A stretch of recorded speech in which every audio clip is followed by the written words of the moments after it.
As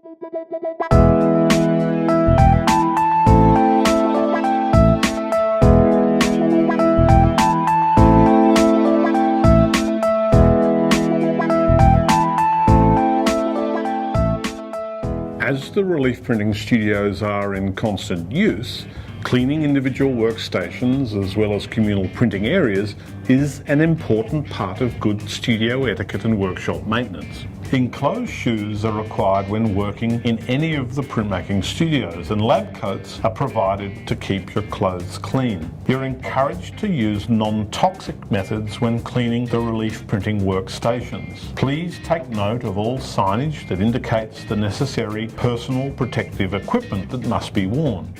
Vegetable cleaning agent, or VCA, is used as the first priority when cleaning solvent-based ink. Scrape off your excess ink from the inking benches with a spatula and transfer it onto newspaper. Then place that newspaper into bins marked domestic waste. Squeeze a generous amount of VCA solution over the remaining ink and wipe off as much as possible with a rag. The use of nitrile gloves is highly recommended. These are supplied, but you're encouraged to purchase a pair of your own that fit the size of your hands. The VCA solution leaves a greasy film, and this needs to be removed with an all-purpose surface or glass cleaner. Remove all of the cleaning agents with a dry rag until there's no greasy film left on the printing surface. Unusable rags can be placed in the red solvent waste bin marked dirty rags. If a rag can be of further use, please put them in the bin marked reusable rags. Your block can be cleaned at the solvent cleaning station.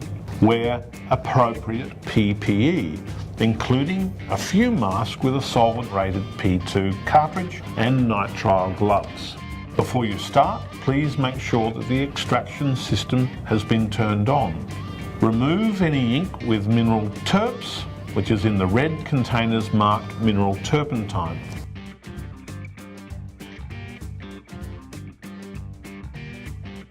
Place used rags in the dirty or reusable rag bins that are at the solvent cleaning station. Please do not use water to rinse any solvent residue from your block. The block is now ready for either further cutting, or you can store it or even dispose of it if your printing work has been completed.